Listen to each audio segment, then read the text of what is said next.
I'm Allison, 34, and a marketing executive with an insatiable wanderlust.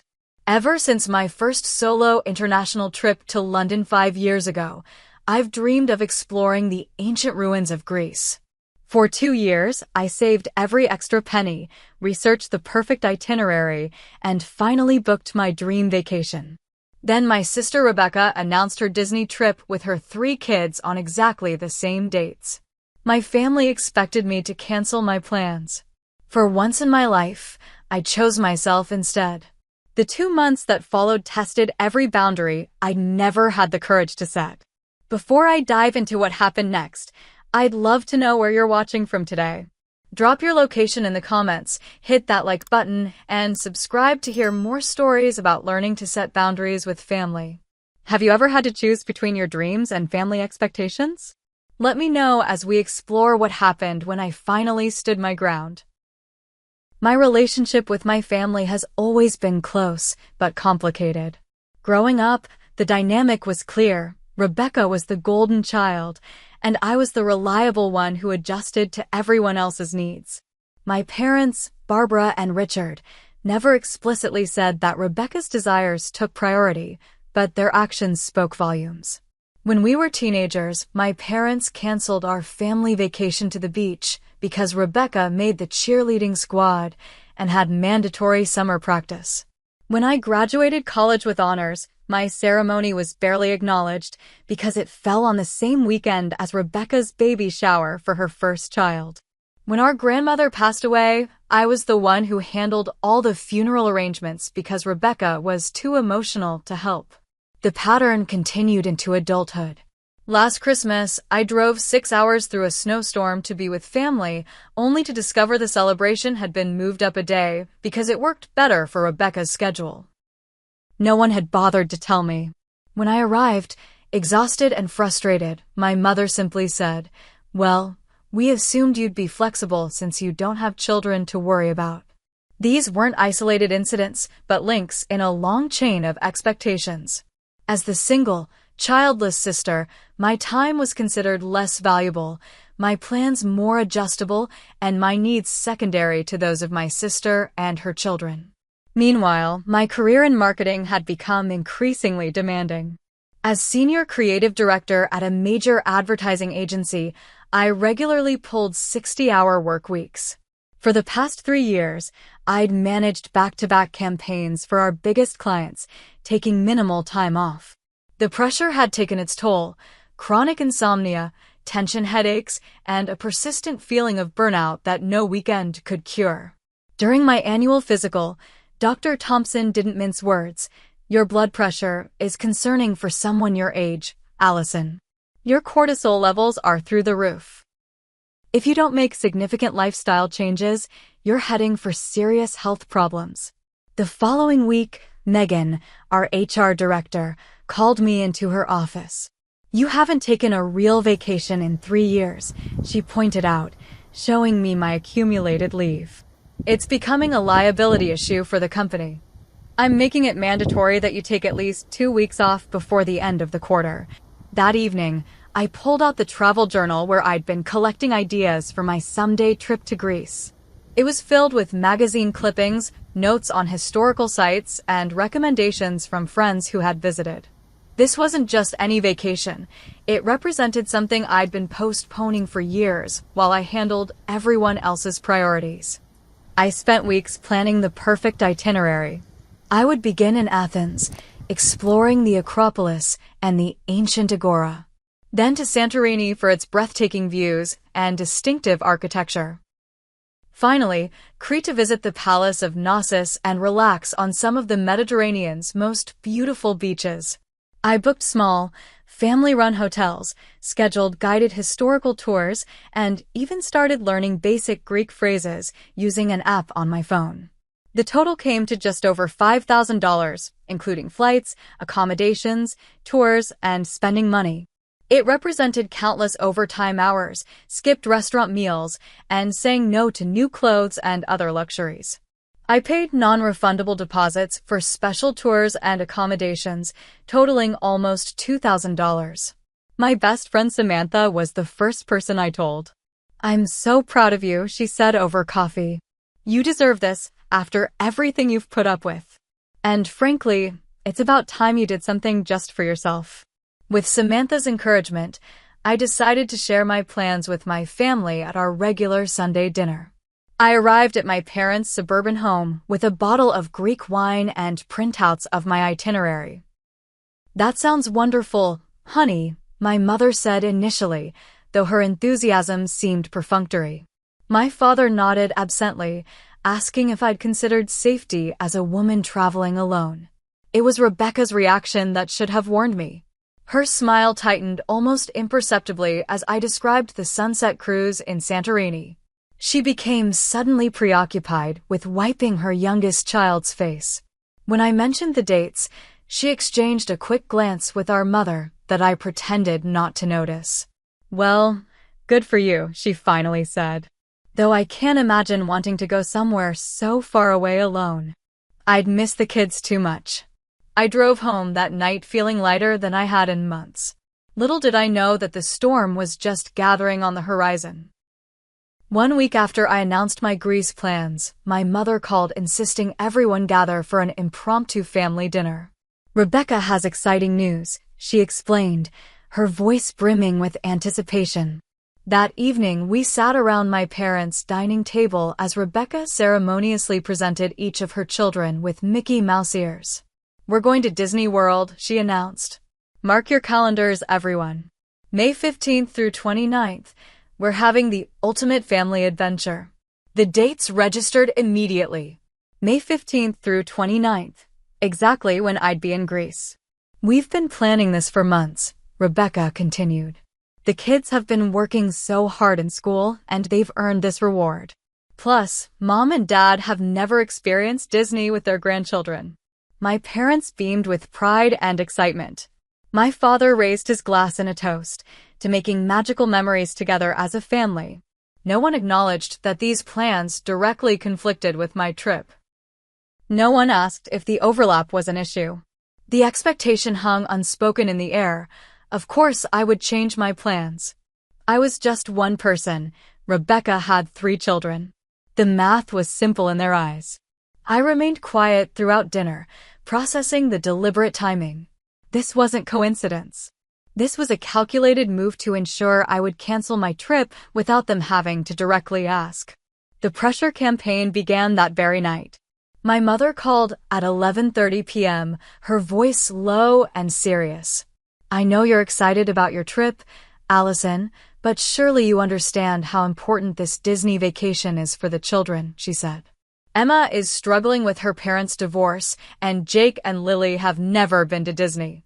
Your father and I aren't getting any younger, and who knows how many chances we'll have for a full family vacation.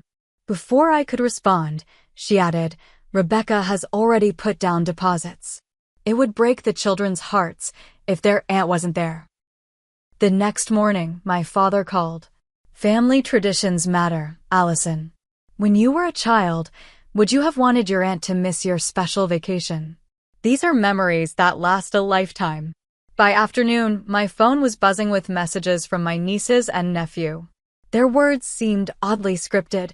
Aunt Allison, Disney won't be the same without you, and please come with us, we need you there. By evening, my Aunt Patricia and Uncle Robert had joined the chorus. Your sister needs your support, Aunt Patricia insisted. Single people have the luxury of flexibility. A group text chain formed that conspicuously excluded me. My cousin Laura, who had always been kind to me, discreetly forwarded some of the messages. The family was strategizing ways to make Allison see reason and stop her from being so selfish.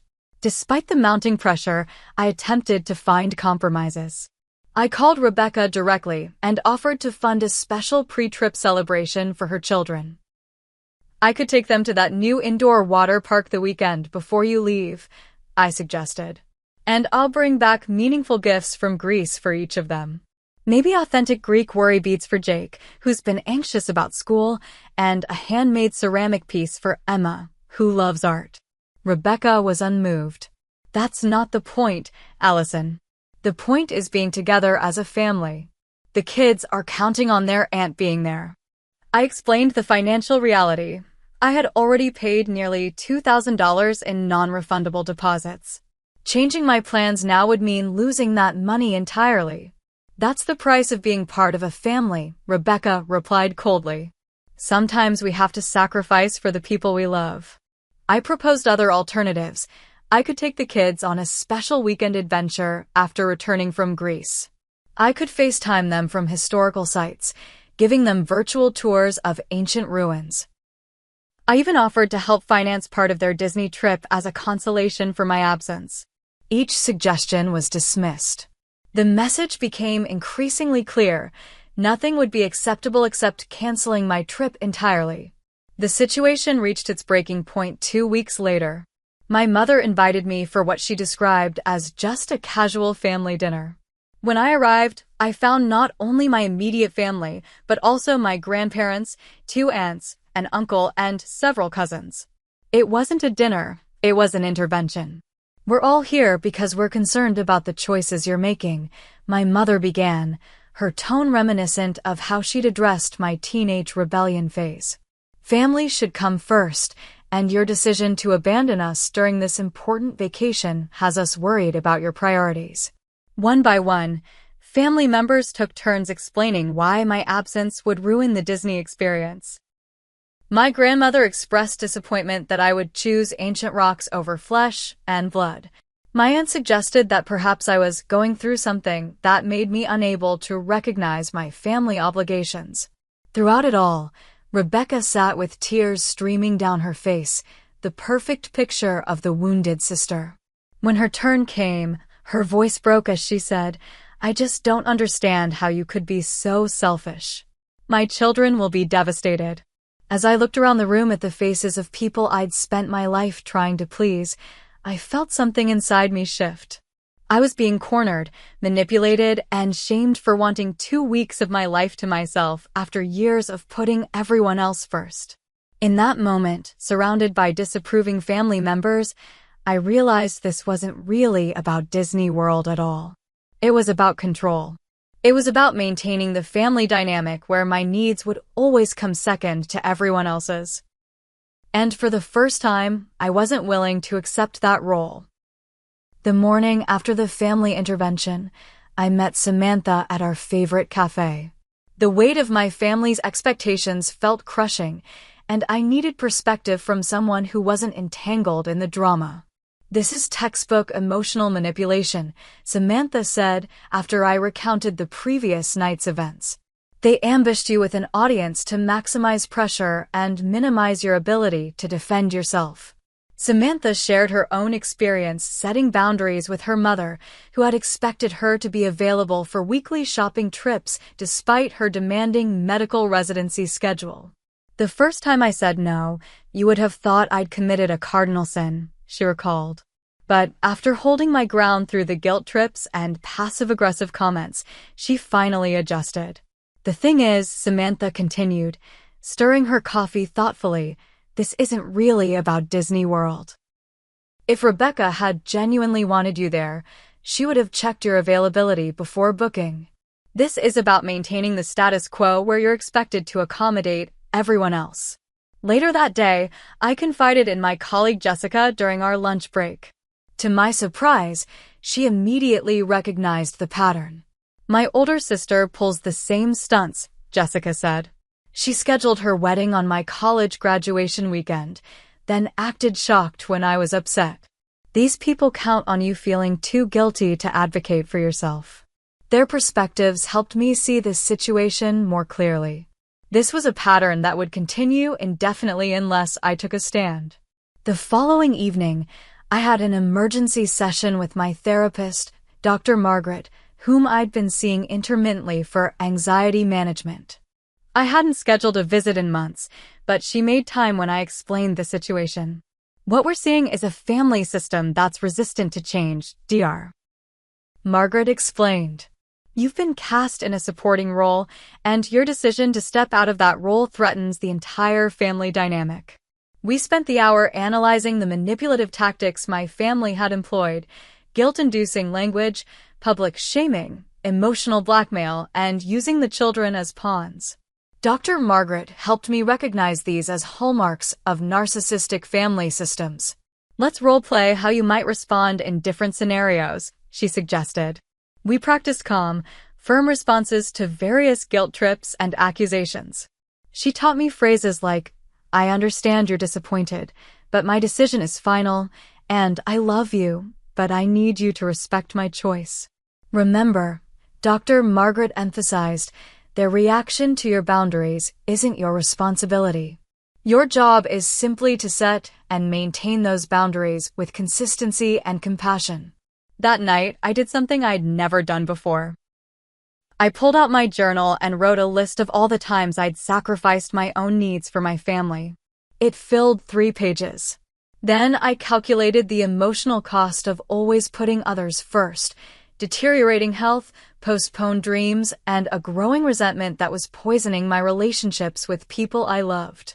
The next morning, I woke early and sat in my small apartment balcony with a cup of tea.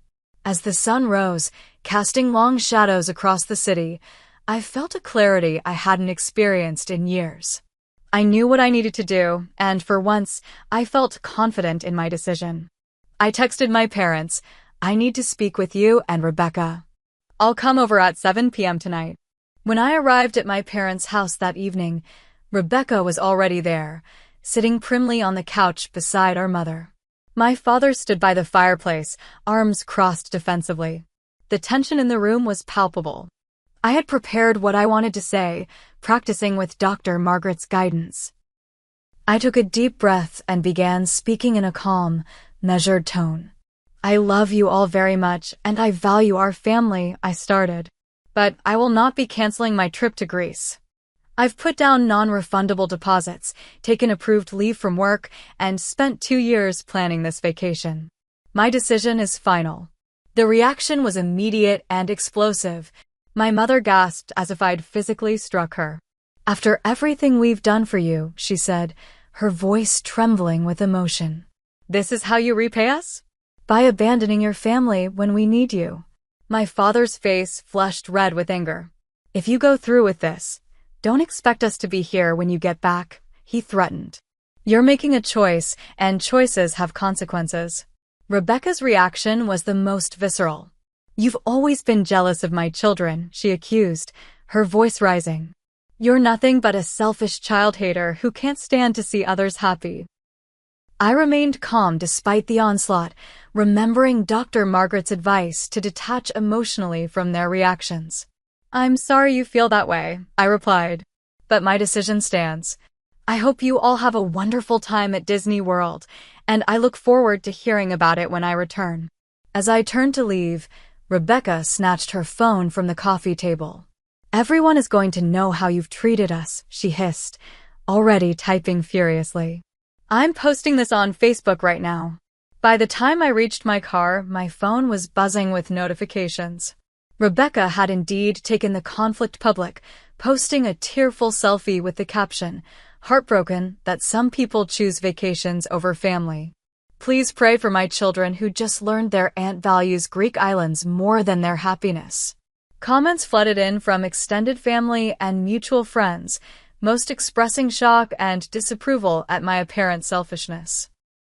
Aunt Patricia went so far as to suggest I seek professional help for my inability to connect with family. Driving home, I made a decision that would shape the next 2 months of my life. I would limit contact with my family until they could respect my boundaries. I wouldn't engage in social media warfare or try to defend myself against their attacks. Instead, I would focus on preparing for my trip and protecting my mental health. I sent a brief message to my parents and Rebecca. "I love you all, but I need space from this conflict. I'll be limiting my communication until after my trip. I hope we can reconnect then with mutual respect." Then I muted their notifications on my phone and began counting down the days to Greece. The morning of my departure arrived with a mixture of emotions I hadn't anticipated. As I zipped my carefully packed suitcase, I felt an exhilarating sense of freedom mingled with a persistent undercurrent of guilt. Despite weeks of therapy and preparation, decades of family conditioning couldn't be undone overnight. My phone, which I had unmuted for practical purposes, pinged repeatedly during my Uber ride to the airport. My mother had sent a final barrage. "I pray you don't regret this selfish choice. Your father's blood pressure is through the roof because of your behavior." Rebecca had to explain to the children why their aunt doesn't love them enough to be there. My sister's message was the most cutting. "Hope those ruins are worth ruining your relationship with your family. The kids made you a Disney card, but I told them not to bother sending it." With trembling fingers, I made a decision.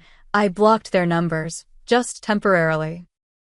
This was my moment, and I deserved to experience it without constant emotional sabotage. The magnitude of what I was doing hit me as I checked in for my flight. I excused myself to the airport bathroom, locked myself in a stall, and experienced a full-blown panic attack. My heart raced, my vision tunneled, and I couldn't catch my breath. Years of people-pleasing had conditioned me to believe that standing up for myself was wrong, dangerous even. As I struggled to breathe, an elderly woman in the next stall noticed my distress. "Honey, are you all right?" she called over. When I emerged, still shaking, she introduced herself as Eleanor and sat with me on a bench outside the restrooms. Without prying for details, she shared her own story of leaving an emotionally abusive husband at age 50 after decades of putting everyone else first. "The guilt nearly crushed me," Eleanor confided. "But 3 years later, I can tell you it was the best decision I ever made." Sometimes the hardest choices are the ones that save us. Her kindness steadied me. By the time they called my flight, I felt grounded in my decision once more. The moment my plane touched down in Athens, something shifted inside me. The air was different here, perfumed with orange blossoms and sea salt. The light had a golden quality that made everything look slightly magical. As I stepped out of the airport into the Mediterranean sunshine, I felt the weight of family expectations begin to slip from my shoulders. My first morning, I stood before the Parthenon as the early light bathed the ancient marble in a honeyed glow. Tears welled in my eyes at the beauty and history surrounding me. Carlos, my tour guide, noticed my emotion. "The Greeks believed in catharsis," he explained gently. "The purification of emotions through art and beauty. Perhaps that is happening for you now." Over the following days, I experienced Athens with all my senses. I ran my fingers over marble columns that had stood for thousands of years. I tasted olive oil so fresh it made me reconsider everything I thought I knew about food. I listened to local musicians play traditional bouzouki in small tavernas where the ouzo flowed freely and strangers became friends. In Santorini, I met Sophia, a Canadian photographer traveling alone after her own family conflict.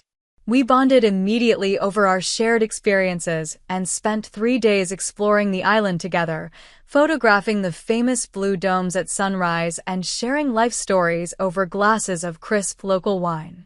My mother didn't speak to me for 6 months when I decided to become a photographer instead of a nurse, Sophia confided as we watched the sunset from a cliffside cafe in OA.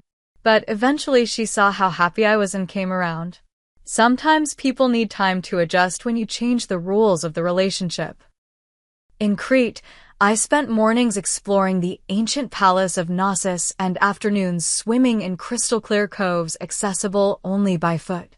I kept a detailed journal, documenting not just what I saw but how I felt, lighter, more authentic, increasingly comfortable in my own skin. Meanwhile, according to my cousin Laura's occasional updates, the Disney trip was proceeding with my family firmly committed to the narrative that I had abandoned them. Rebecca posted daily photos with captions like "Complete family fun at the Magic Kingdom" and "So blessed by the family members who chose to be here." My parents told mutual friends that I was having some kind of breakdown and had cut contact with the family without explanation. The story circulating was that they were deeply worried about my mental health and praying for my return to reason. Laura sent screenshots of Rebecca's most pointed social media posts. The children wearing matching Mickey ears with the caption, "Who needs a selfish aunt when you have so much love right here?" My mother commenting, "Family is about showing up." Some people never learn that lesson. Though the messages stung, they no longer had the power to devastate me. Something about being thousands of miles away, surrounded by structures that had witnessed centuries of human drama far greater than mine, put things in perspective. By the time I boarded my flight home 2 weeks later, I felt transformed. I had conquered my fear of dining alone, navigated foreign transportation systems, made friends across language barriers, and stood firm in my choice despite enormous pressure to cave. I returned with hundreds of photographs, a journal full of reflections, and a quiet confidence I'd never possessed before. The contrast between sun-drenched Greece and the cold reality waiting at home was stark. My apartment felt smaller and darker than I remembered. My inbox contained wedding photos from a cousin's ceremony I hadn't known about, clearly sent to emphasize my exclusion. Rebecca had messaged on Instagram, where I hadn't blocked her. The kids were devastated you missed their Disney parade. Mom hasn't been sleeping because she's so heartbroken by your behavior. I hope your selfishness was worth it. There was complete silence from my parents. No welcome home text. No inquiry about my safe return. The message was clear. I was being punished for my defiance. Despite the chill of homecoming, I unpacked my suitcase with deliberate care, arranging my Greek souvenirs on shelves and pinning new photos to my wall. This trip represented more than a vacation. It was the first time I had honored my own needs despite crushing opposition. I was determined not to let their coldness diminish that achievement. As I settled back into work the following Monday, colleagues remarked on my tan and relaxed demeanor. Greece must have agreed with you, my boss noted. You look 10 years younger. What no one could see was the resolve that had solidified within me. I would not return to the family dynamic that had dominated my life for 3 decades. The wall of silence between us was painful, but it was also an opportunity to establish new patterns of interaction built on mutual respect rather than one-sided accommodation. I decided to maintain the distance they had created, not out of spite, but as a boundary necessary for my well-being. I would not reach out with apologies or explanations. I would not plead for re-entry into their good graces. Instead, I would wait until they were ready to engage with me as an adult with valid needs and choices of my own. This stance wasn't easy to maintain. Years of conditioning had taught me to be the peacemaker, to smooth over conflicts even at my own expense. But Greece had shown me another way to exist, and I wasn't willing to surrender that newfound freedom to resume my old role. So began 2 months of limited contact, during which I would learn more about myself, my family, and the true meaning of healthy relationships than I had in the previous 34 years combined. The first Sunday after my return, the absence of family dinner felt strange and liberating simultaneously. Instead of driving to my parents' suburb, I took myself to a local farmer's market, then spent the afternoon reading in the park. This simple act of reclaiming my time felt revolutionary. I established new routines to fill the space left by family obligations. Tuesday evenings became standing dinner dates with Samantha. Thursday nights I enrolled in a photography class inspired by my time in Greece. Weekends, once dominated by family events, became opportunities for exploration and self-discovery. My approach to family communication was deliberate. I didn't block anyone, but I muted notifications and checked messages on my own schedule. I responded briefly and pleasantly to direct questions, but ignored guilt trips and accusations. When Rebecca sent a lengthy paragraph about how the children cried over my absence, I simply replied, "I hope you all had a wonderful vacation." The photos looked fun. This measured response appeared to frustrate my family more than anger or defensiveness would have. They had no idea how to respond to this new Allison who acknowledged their feelings without being controlled by them. Meanwhile, I channeled my energy into work and personal growth. I pitched a major campaign inspired by Greek aesthetics that our biggest client immediately approved. I reorganized my apartment, donating items that no longer served me and creating a meditation corner with souvenirs from my trip. 3 weeks after my return, I found a new apartment in a vibrant neighborhood closer to downtown. The move wasn't just practical, It was symbolic. New space, new beginnings, new patterns. My support network proved invaluable during this time. Samantha checked in daily, offering encouragement when my resolve wavered. My colleague Jessica, who had navigated similar family dynamics, became a close friend and weekend exploring partner. I continued regular sessions with Dr. Margaret, processing both my transformative trip and the ongoing family estrangement. What you're experiencing is the extinction burst, she explained. When a pattern of behavior stops working, people often intensify their efforts before eventually accepting the change. Your family is still in the intensification phase.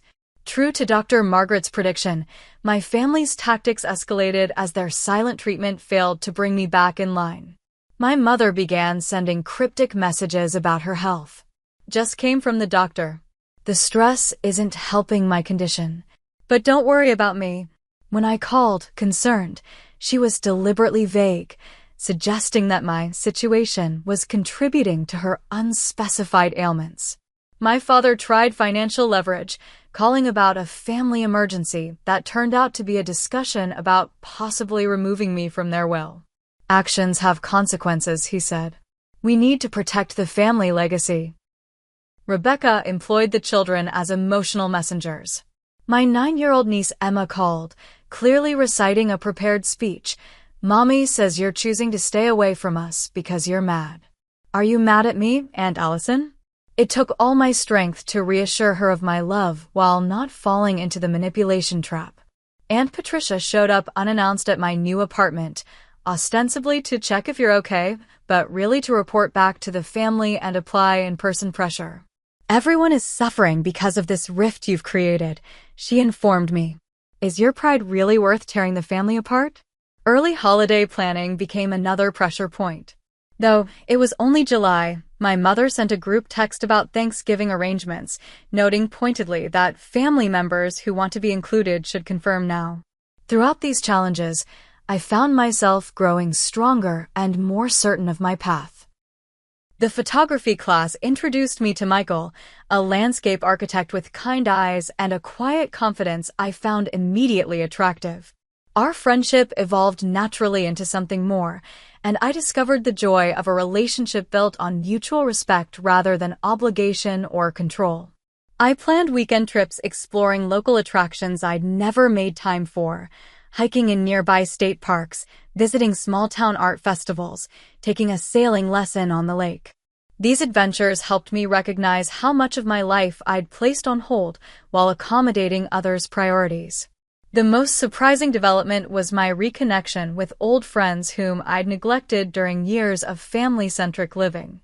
My college roommate Madison was now living just 30 minutes away, and we rekindled our friendship over wine and shared memories.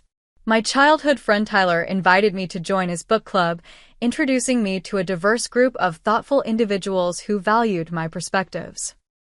Journaling became a daily practice where I documented not just events, but insights and patterns I was noticing in myself and others. Today, I said no to covering Jennifer's shift without feeling guilty, I wrote one evening. Small victory, but significant progress. 7 weeks into this new normal, an embossed envelope arrived in my mailbox. Inside was an invitation to my parents' 35th anniversary celebration, scheduled for the following month. The invitation itself was neutral, but enclosed was a handwritten note from my mother. Your presence would mean everything to us. Your absence would be noted by everyone who matters. Later that day, Laura called to deliver what amounted to an ultimatum. Aunt Barbara asked me to check if you're coming, she said uncomfortably. She wanted me to tell you that this is your opportunity to rejoin the family. She said if you miss this, they'll take it as your final decision about wanting to be part of the family going forward. The invitation presented a critical decision point. Would I maintain my distance at the cost of potential permanent estrangement? Or would I attend and risk falling back into old patterns? As the anniversary approached, I realized this confrontation might be necessary for true resolution, whatever form that took. My time in Greece had taught me that some ruins couldn't be restored to their original form, but could be appreciated and respected in their transformed state.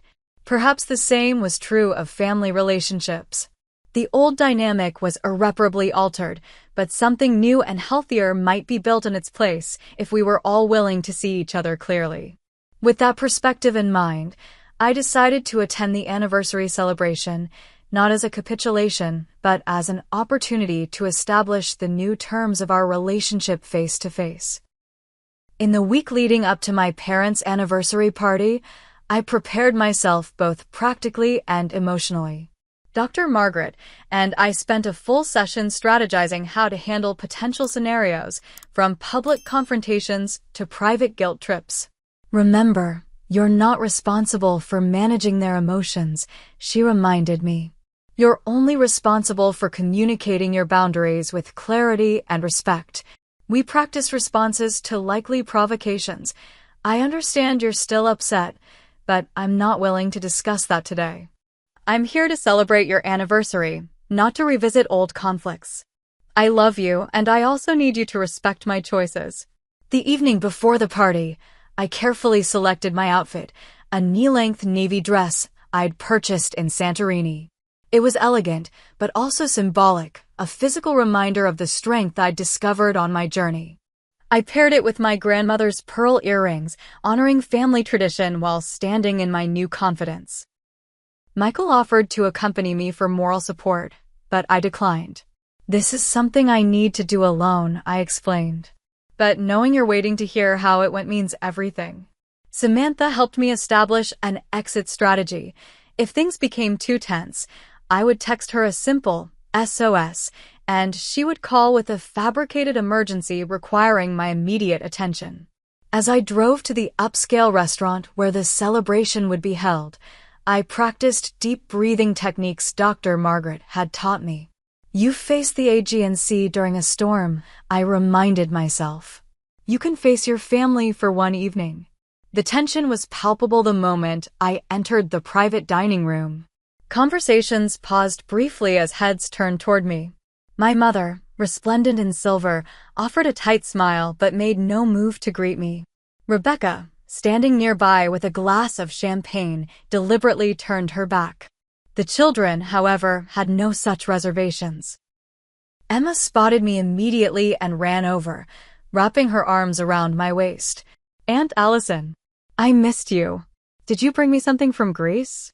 Her genuine affection pierced the artificial chill, reminding me why family relationships were worth the effort of reconstruction. I hugged her back and promised to bring her Greek gift the next time I saw her. I made my way through the room, exchanging pleasantries with extended family members. The reactions were divided. Some were warmly welcoming, others coolly polite, and a few, particularly Aunt Patricia, overtly hostile. I strategically positioned myself at a table with my cousins Laura and Daniel, who had remained neutral during the conflict. We chatted about work and their children, carefully avoiding mention of the family rift. This small island of normalcy helped steady me for the confrontations I knew were coming. Halfway through the evening, as servers cleared the main course plates, my father approached my table.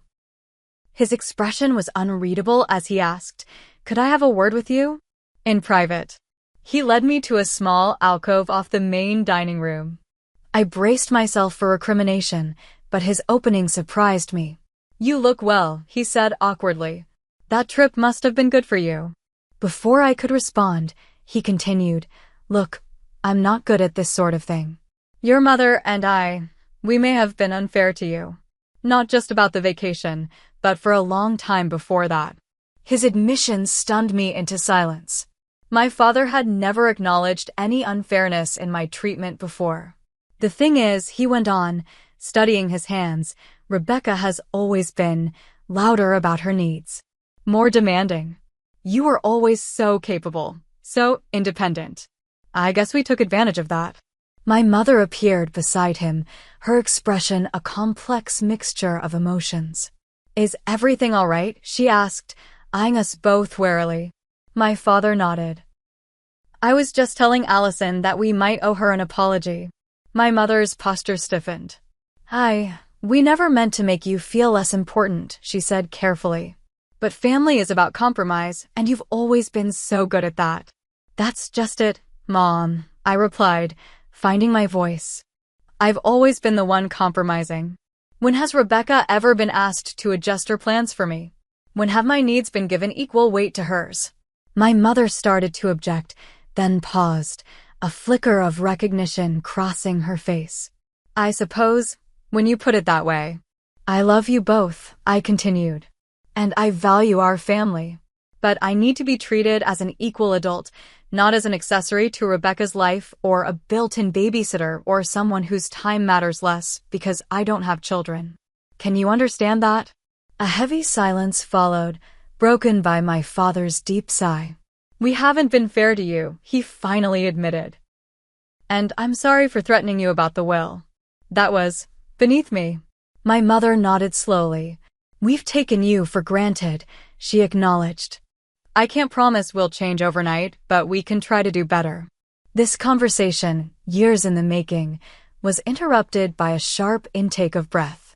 We turned to find Rebecca standing at the entrance to the alcove, her face flushed with emotion. So now I'm the villain, she demanded, stepping into our circle. You're turning them against me? No one's turning against anyone, my father said firmly. We're just acknowledging that we haven't always been fair to your sister. Rebecca turned to me, tears brimming in her eyes. You have no idea what it's like, she said, her voice breaking. You get to travel whenever you want. You have a career, freedom, no one depending on you for everything. Do you know what I would give for 2 weeks alone, doing whatever I wanted? Her raw honesty caught me off guard. This wasn't the manipulative Rebecca I'd expected. This was my sister exposing a vulnerability I'd never recognized. Rebecca, I didn't know you felt that way, I said softly. But making me cancel my plans wouldn't have given you the freedom you're craving. I know, she admitted, wiping away a tear. It was petty and jealous. I saw you planning this amazing trip, and I just snapped. I've been drowning in responsibilities, and instead of being happy for you, I wanted to drag you into the deep end with me. We moved our conversation to a quiet table in the corner, away from curious eyes. For the first time in years, perhaps ever, Rebecca and I had an honest conversation about our lives, our jealousies, and our shared history of competing for parental attention. I've always envied your freedom, she confessed. But I never considered that you might envy aspects of my life too. I do sometimes, I admitted. The built-in support system, the clear purpose, the unconditional love from your children. But we've made different choices, and both paths have their challenges. By the time dessert was served, we had reached no perfect resolution, but a new understanding had begun to take root. My parents acknowledged their favoritism, though years of established patterns wouldn't change overnight. Rebecca and I recognized our mutual envy and the ways it had poisoned our relationship. What happens now? My mother asked as the party began to wind down. Now we try something new, I suggested. We acknowledge that I have the right to make my own choices, even when they don't align with family plans. We respect each other's different life paths. And maybe we consider family therapy to help us establish healthier patterns. To my surprise, they agreed, tentatively but sincerely. As I drove home that night, I felt neither triumphant nor defeated, but something more nuanced. Cautiously hopeful that from these honest conversations, a more authentic family connection might eventually emerge. The weeks following my parents' anniversary party brought subtle but significant shifts in our family dynamic. The changes weren't dramatic or instantaneous. Decades of established patterns don't disappear overnight. But small adjustments signaled the beginning of a healthier relationship. My mother began calling once a week, but unlike before, she respected my boundaries when I couldn't talk. I just wanted to check in, she'd say. Call me back when you have time. No guilt, no pressure, just simple connection. My father, traditionally reserved with his emotions, made an effort to show interest in my life. He asked questions about my marketing campaigns and actually listened to the answers. When I mentioned a challenging client presentation, he followed up the next week to ask how it had gone. These small acknowledgments of my professional life felt revolutionary. Rebecca struggled the most with our new boundaries. Years of having her needs prioritized had created deep-rooted expectations. There were lapses, scheduling conflicts where she assumed I would adjust, passive-aggressive comments when I couldn't attend a last-minute event. But when I gently held my ground, she made visible efforts to check her entitlement. I was going to ask if you could take Emma to her dance recital Saturday since we have Jake's soccer tournament, she said during one phone call. But I realized that's assuming your time is less valuable than ours. So instead, I'm asking if you'd like to attend her recital. She'd love to have you there, but I understand if you have other plans. The simple recognition that my time deserved respect meant more than she could know. Extended family members gradually adjusted to our new normal. Some, like Aunt Patricia, remained cool and disapproving. Others, particularly my younger cousins, expressed private support for my boundary setting, seeing it as inspiration for their own family challenges. Most importantly, my relationships with Rebecca's children evolved in positive ways. Without the pressure to be constantly available, I found myself genuinely wanting to spend quality time with them. I took Emma to an art museum where we spent hours discussing colors and shapes, connecting in a way that wasn't possible during chaotic family gatherings. One rainy afternoon, Rebecca and I met for coffee while the kids were in school. Our conversation drifted to the pressures of motherhood, and for the first time, she spoke honestly about her struggles. "Sometimes I feel like I'm drowning," she confessed. Between the kids' activities, Mark's limited involvement since the divorce, and everyone's expectations of what a good mother should be, there are days I can barely breathe. "That sounds incredibly difficult," I acknowledged. "And I haven't always been understanding of those pressures, and I haven't respected your choices," she admitted. "I've been so caught up in my own chaos that I resented your freedom instead of celebrating it with you." This new honesty between us was tender and tentative, but it felt more authentic than the polite fiction we'd maintained for years. My father surprised me most. During a weekend visit to help him set up a new computer, he asked about my Greece photos. As I scrolled through images of ancient temples and azure seas, he asked thoughtful questions about the history and culture. "You know," he said as we looked at a sunset shot from Santorini, "I regret never traveling more when I was younger. Always thought there would be time later, but work and responsibilities kept piling up." He paused, studying the photograph. "I'm glad you didn't make the same mistake." My mother began taking an interest in my photography hobby, even suggesting we take a beginner's class together. "I've always wanted to learn," she admitted. "And it would give us something to do together that's just for us." 6 weeks after the anniversary party, we had our first family meal that didn't vibrate with underlying tension. We gathered at a restaurant rather than my parents' home, neutral territory that helped maintain our new boundaries. The conversation flowed naturally, touching on work, hobbies, current events, and family news without the power struggles that had previously dominated our interactions. As fall approached, I surprised everyone, including myself, by suggesting a weekend trip to the lake house for the extended family. My planning, my terms, I clarified. A long weekend in October when the leaves are changing. No pressure to participate in every activity, and everyone respects each other's space. Their response was telling. Instead of immediate demands for date changes or activity adjustments, they accepted the invitation on my terms. Rebecca even asked if she should arrange childcare for certain evenings so the adults could have dinner without interruption. "The kids can absolutely come," I assured her. "But I appreciate you considering different needs instead of assuming everyone wants the same experience." As I prepared for this future gathering, I reflected on how far we had come in a relatively short time. The journey hadn't been easy. There had been painful confrontations, tears, and moments when reconciliation seemed impossible. But through it all, I had discovered something invaluable, my own worth beyond family roles and others' expectations. My relationship with Michael continued to flourish, built on mutual respect and healthy boundaries from the beginning.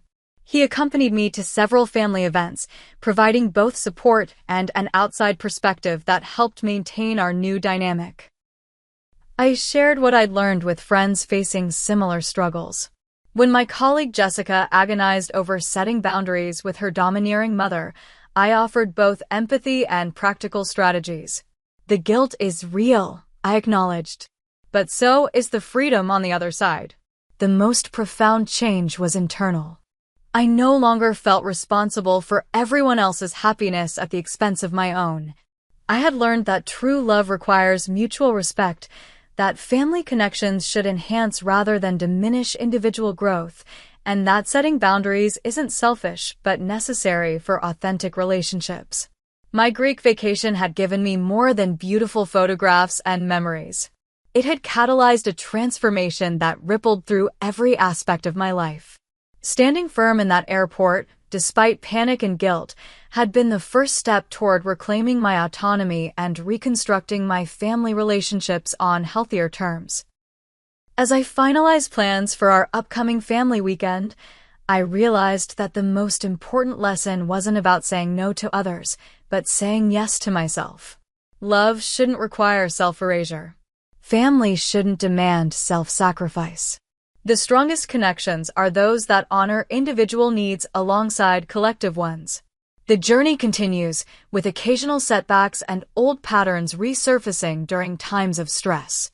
But now we have a language for discussing these dynamics and a shared commitment to creating something healthier than what came before. I sometimes think about Eleanor, the woman who steadied me during my airport panic attack. "The hardest choices are the ones that save us," she had said. In choosing myself that day, I had not only saved my own well-being but ultimately offered my family the opportunity for more authentic connection based on mutual respect rather than obligation and control. That, perhaps, was the most unexpected gift of all. I'd love to hear about your experiences with family boundaries. Have you ever had to choose between your own needs and family expectations? How did you handle it, and what was the outcome? Please share your stories in the comments below. If this resonated with you, don't forget to like this video and subscribe for more stories about navigating complex family dynamics. Remember, setting healthy boundaries isn't selfish, it's necessary for authentic relationships. Thank you for listening to my journey, and I wish you courage on your own path toward healthier connections with those you love.